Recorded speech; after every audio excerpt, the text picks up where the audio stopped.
第3章，年轻的劳伦斯。乔，你在哪儿？梅格在通往阁楼的楼梯脚下喊道。我在这儿。楼上传来一个有些沙哑的声音。梅格跑上去，看见他妹妹正一边吃着苹果，一边读着雷德克利夫的继承人，眼里还含着泪水。他裹着一条羊毛围巾，蜷缩在一把旧的3条腿扶手椅上，身旁是洒满阳光的窗户，这是乔最喜欢的隐蔽处。他会带着几个红苹果和一本好书来到这里，享受片刻的宁静。还有一只名叫斯克拉布尔的小老鼠陪伴着他，那只老鼠从不怕他。梅格出现时，小老鼠斯克拉布尔便跑回了自己的洞里。乔用手背擦干眼泪，看着妹妹，准备听她要说什么。看，多令人兴奋啊！加德纳太太邀请我们明天晚上去参加派对。梅格喊着，挥舞着那张珍贵的请柬，然后像孩子般高兴地大声读了出来。加德纳太太诚邀玛格丽特小姐和约瑟芬·马奇小姐参加除夕夜舞会。妈咪觉得我们去非常好，但是我们穿什么呢？你明知我们只能穿我们的旧复绸连衣裙，因为我们没有别的了，还问这个做什么？乔嘴里塞满了苹果，含糊不清地回答：我真希望我有一条丝绸连衣裙。梅格叹了口气，妈妈说也许我18岁的时候可以有一条，但是等2年对我来说太漫长了。我们的复绸连衣裙不比丝绸的差，我们不需要更好的了。不过现在我想起来了，你的那件还像新的一样，可我的这件有一个补丁，还有一个烧焦的痕迹，我不知道该怎么办。烧焦的地方很明显，而且我没有别的礼服了。只要你能坐着就尽量坐着，这样别人就看不到裙子后面的部分了。裙子前面还是挺好的，我会戴上新的发带，还有马米的珍珠胸针。我有一双很棒的新鞋和一副手套，虽然没有我想要的那么漂亮，但也还过得去。我的手套上沾了柠檬水的污渍，我又没钱买新的，所以只能不戴手套去了。乔解释说，他对穿着打扮不太在意。你必须戴手套，不然我就不去派对。梅格断然说道，手套非常重要，你不应该不戴手套跳舞。如果你不跳舞，我会一直感到难堪。那我就一直坐着。社交舞会对我来说没什么意思。我不觉得在房间里转来转去有什么好玩的。我更喜欢跑来跑去，蹦蹦跳跳。你不能跟妈妈要新手套，它们很贵，而且你太粗心了。我记得你弄坏上一副手套时，他就警告过你这个冬天不会再给你买了。你确定没办法补救一下吗？梅格焦急地问。我可以把它们拿在手里，不戴上，这样就没人注意到它们脏了。我想不出别的办法。等等，我想到一个主意，我们为什么不共用你的呢？我们可以每人带一只好的，手里拿着那只弄坏的。你觉得怎么样？你的手比我的大，如果我借给你一只，你就会把它撑坏的。梅格回答，对手套这件事，他可是非常在意的。那么，我就不戴手套去。我不在乎别人怎么想，乔肯定地说着，又拿起了他的书。好吧，我借给你，但是别弄脏了，而且要举止像个淑女，别把手藏在背后，别老盯着人看，也别说我的哥伦布啊引号之类奇怪的话，好吗？别担心我，我会表现得规规矩矩，尽量不惹麻烦。好了，现在去回请柬吧，让我读完这个精彩的故事。梅格退下，却欣然接受邀请，检查她的连衣裙，并一边熨烫蕾丝领子，一边高兴地哼着歌。与此同时，乔读完了书，吃掉了剩下的4个苹果，还追着斯克拉布尔跑了几圈。除夕夜，家里的客厅空无一人，因为2个小妹妹正玩着假扮贴身女仆的游戏，而2个大姐姐则全神贯注地为参加派对做着重要的准备。虽然打扮得很简单，但楼上充满了来回走动的脚步声、欢笑声和谈话声。一度，一股浓烈的头发烧焦味弥漫了整个屋子。梅格想让几缕卷发垂在脸颊边，乔便自告奋勇地用烧热的火钳夹那些事先用纸包好的头发。冒这么多烟正常吗？贝斯问。他高高地坐在床上。这是因为头发是湿的，用热火钳一夹，干得很快。乔回答。多么难闻的味道啊！闻起来像烧焦的羽毛。艾米评论道，她带着一丝优越感抚摸着自己漂亮的卷发。好了，现在我把纸拿下来，就会出现一团漂亮的卷发了。乔放下火钳说。他取下纸卷，但是并没有出现他所说的卷发，而是发现烧焦的头发粘在了纸上。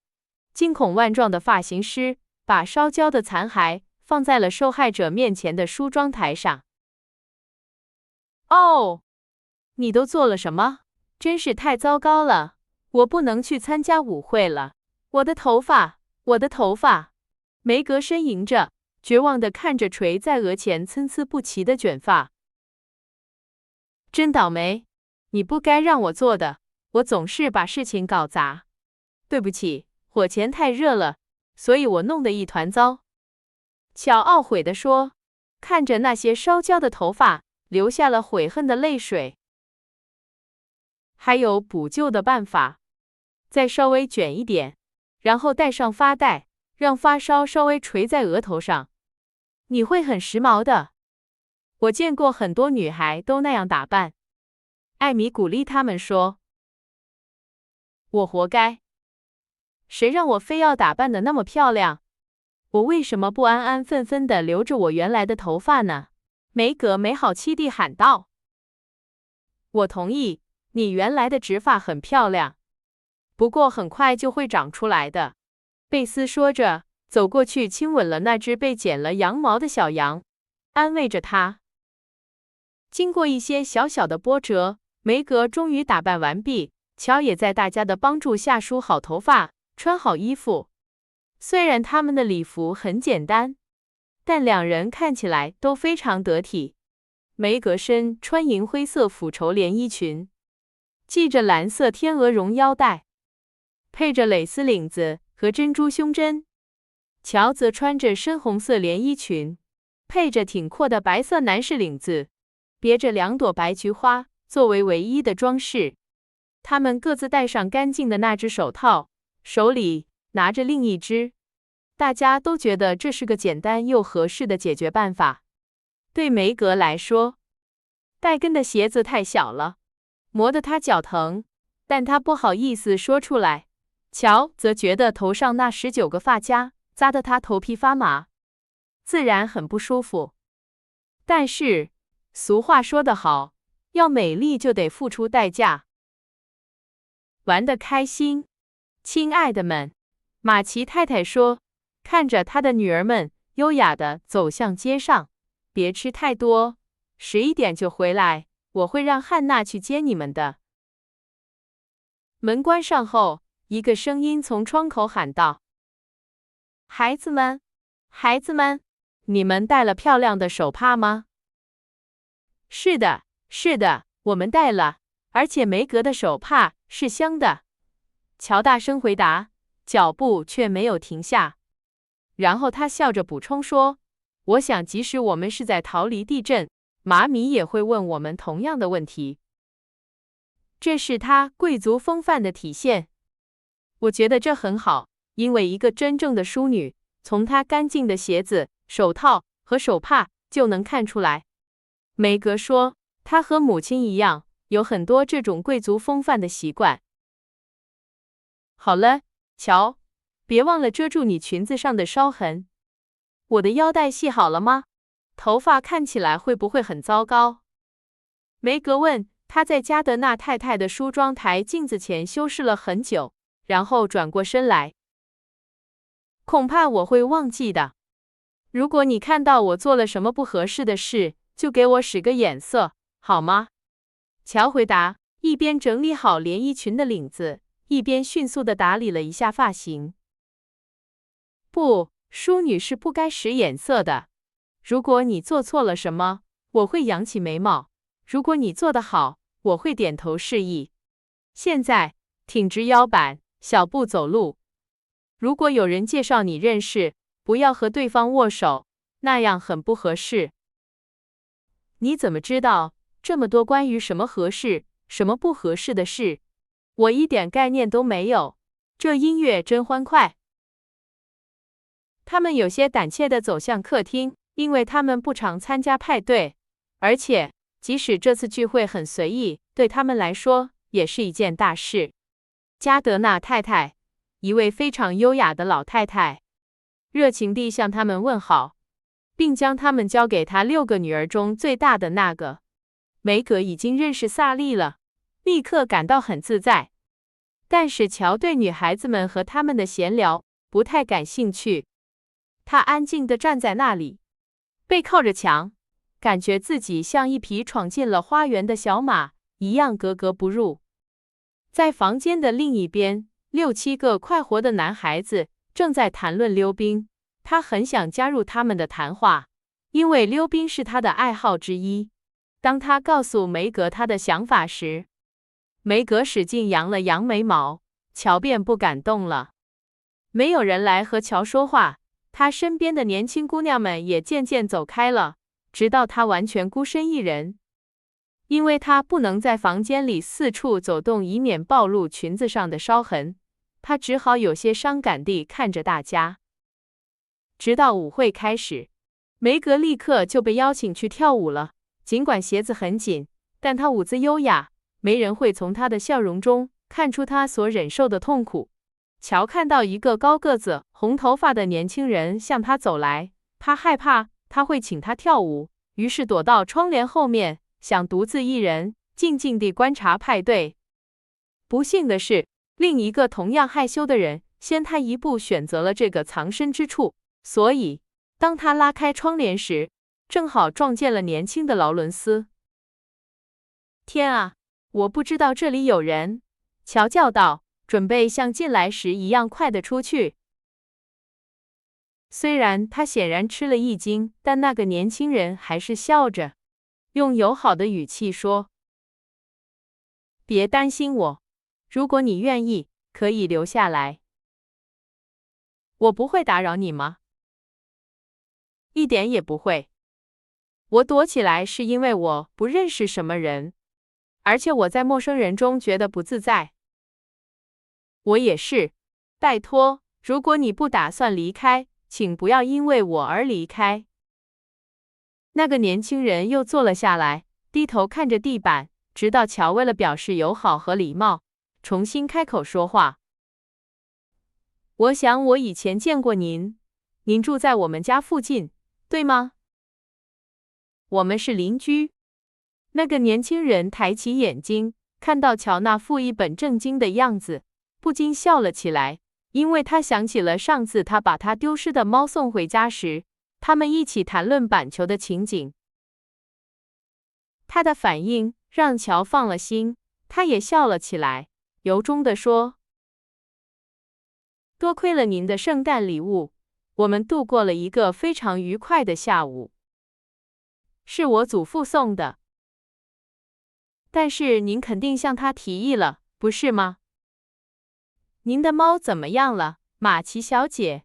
那个年轻人问道，努力想装得严肃些，但他那双黑色的眼睛里闪烁的光芒却出卖了他此刻愉快的心情。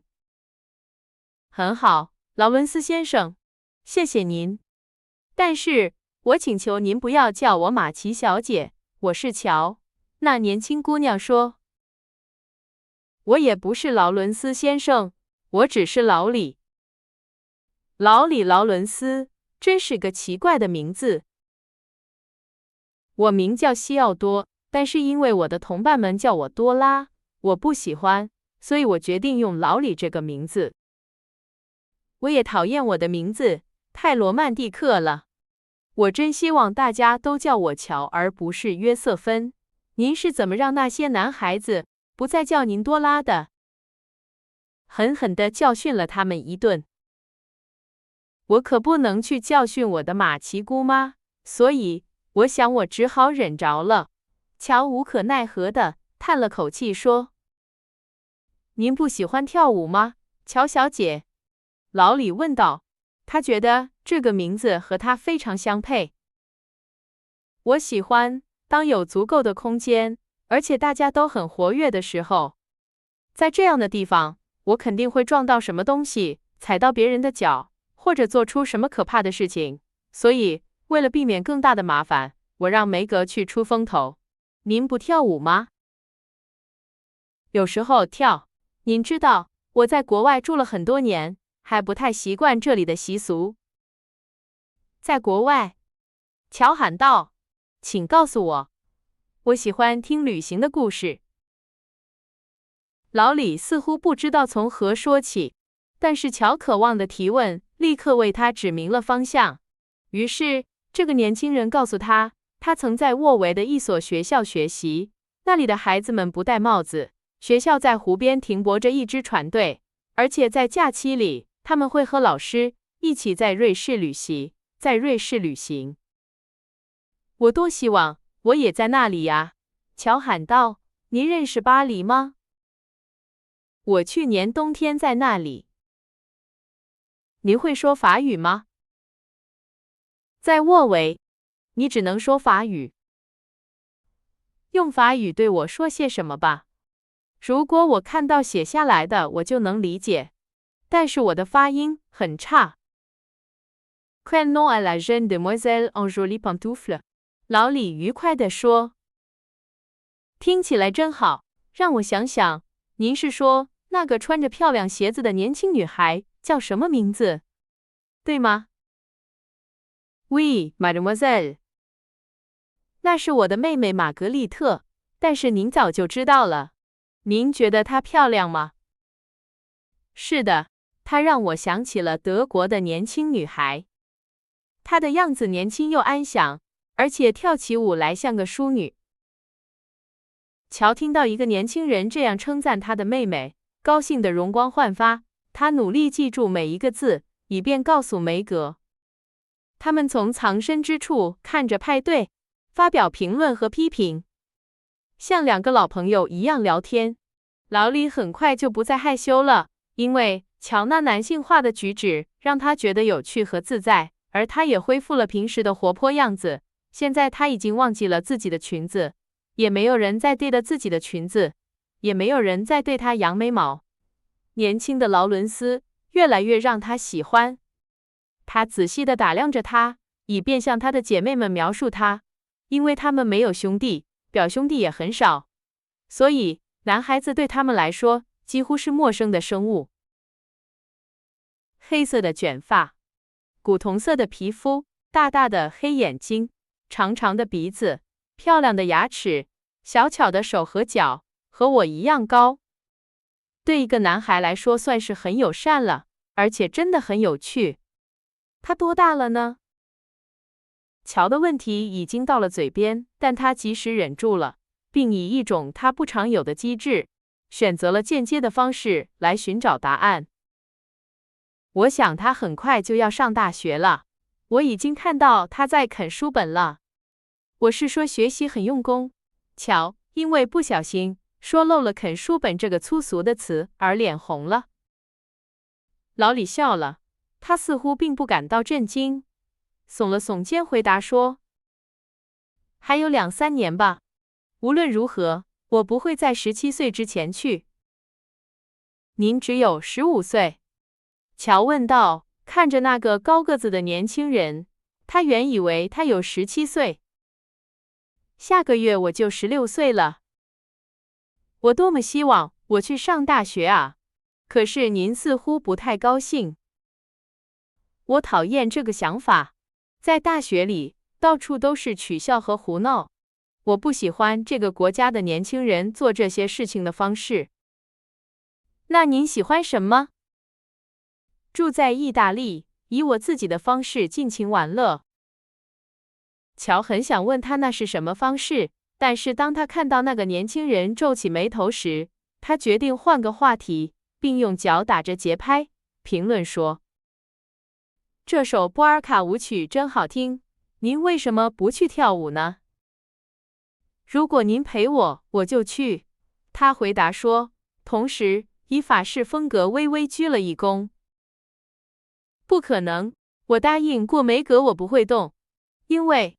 他突然停了下来，不知道是告诉他还是笑出来。因为什么？老李好奇地追问。您想不到吗？我一点也想不到。好吧，我有个坏习惯，就是喜欢离壁炉太近，所以我总是把裙子烧焦，这条裙子也不例外。虽然补得很好，但还是能看出来。梅格告诉我不要动，这样就不会有人注意到了。您可以笑，我知道这很可笑。然而，老李没有笑，他低头看了1分钟，然后脸上带着一种让乔感到困惑的表情，非常友善地说：“别担心，我有个主意。外面有一个很大的门厅，我们可以在那里跳舞，跳得尽兴，而且没人会看见我们。拜托，跟我来吧。”乔感谢了他，并高兴地跟着他。但是，当他看到同伴那双洁净的珍珠色手套时，他希望自己戴的手套也能那么干净。门厅里没有人，他们跳了一支精彩的波尔卡舞。因为老李原来是一位出色的舞者，他还教了他一个德国舞步，乔非常喜欢，因为需要旋转和跳跃。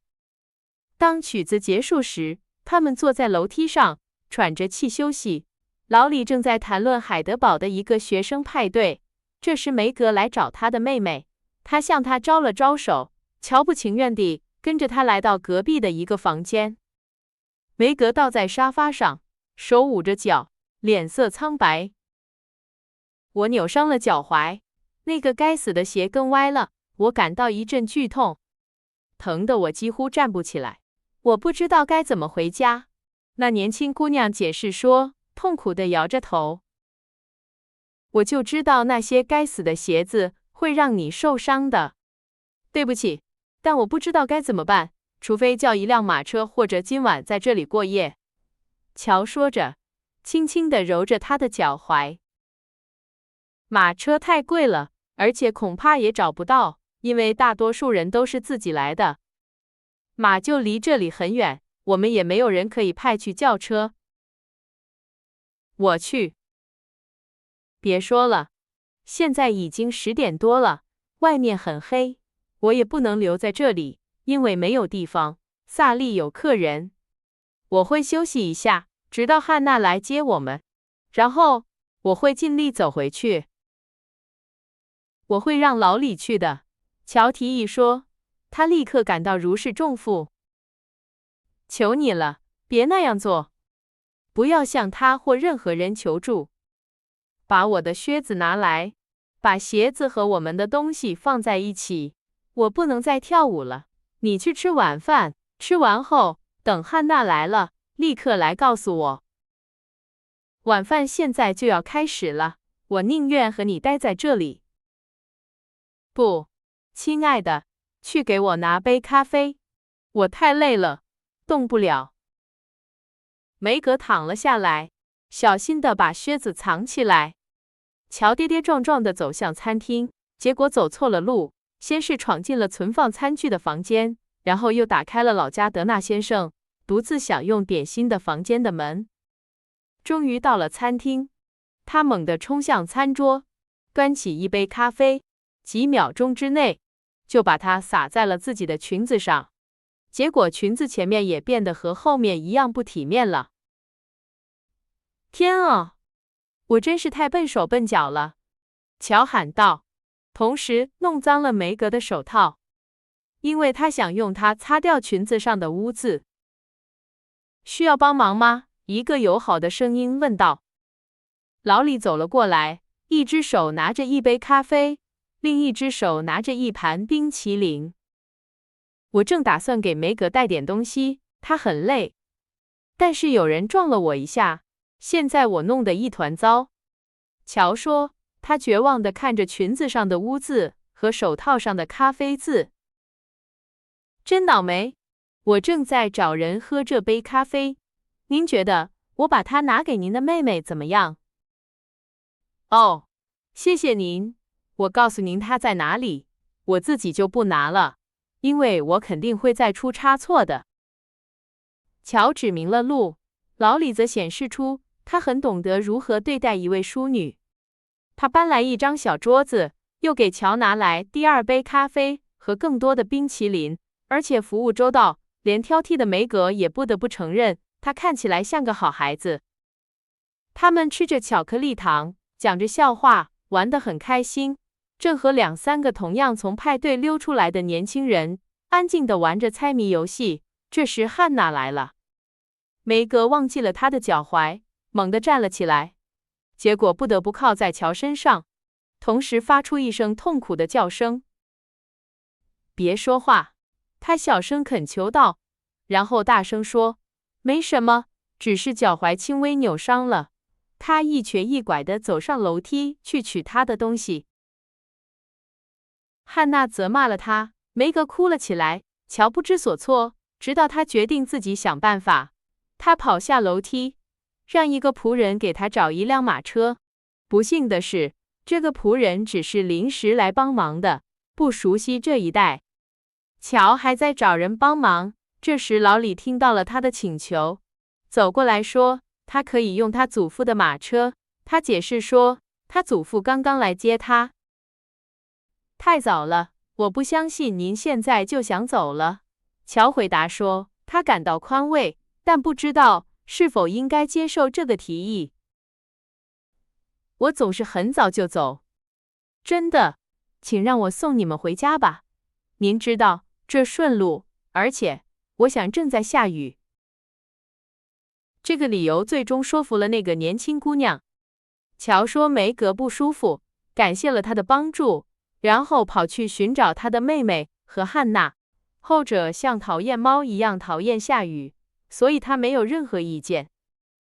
于是，他们三个人坐着一辆豪华的马车离开了派对，既快乐又觉得很有面子。由于老李坐在车夫的位置上，梅格把脚抬了起来，两个年轻的姑娘便毫无顾忌地评论起他们在派对上的经历。我玩得很开心，你呢？乔问道。他解开了他的头发，让自己舒服一些。我也是，直到我扭伤了脚踝。萨利的朋友安妮·莫法特很喜欢我，她请我和萨利一起去她家住1个星期。在春天，歌剧演出季开始的时候，如果妈妈让我去，那就太好了。梅格高兴地说。我看到你和那个我躲避的红头发年轻人跳舞了。他友善吗？哦，非常友善。而且他的头发是红棕色的，不是红色的。他是一个很有礼貌的年轻人，我和他跳了一支很棒的舞。他跳舞的时候看起来像一只兴奋的蚱蜢。老李和我一直在笑。我们被听到了吗？没有，但我认为那样做很失礼。而且，你们俩躲在那里那么久都在做什么？乔讲述了他的经历。当他讲完时，他们已经到家了。他们向老李道别，多次感谢他，然后蹑手蹑脚地走了进去，以免吵醒任何人。但是，当他们打开房间的门时，2个戴着睡帽的小脑袋探了出来，2个困倦但又急切的声音喊道：“告诉我们关于派对的事，我们想知道一切。”梅格把这种行为称作完全没有规矩，乔则给2个妹妹留了一些巧克力糖，她们一边吃着糖，一边听着当晚最激动人心的事件。现在我知道一个上流社会的年轻姑娘坐马车回家，在梳妆台前等着女仆伺候，她是什么感觉了。梅格说，乔正在给她扭伤的脚踝擦药，并梳理着她的头发。我不认为上流社会的年轻姑娘比我们过得更好，尽管我们有烧焦的头发、旧衣服、不成对手套，还有那些小鞋子，会让我们这些傻到去穿它们的人，只穿它们的人扭伤脚踝。而且我认为乔说的对，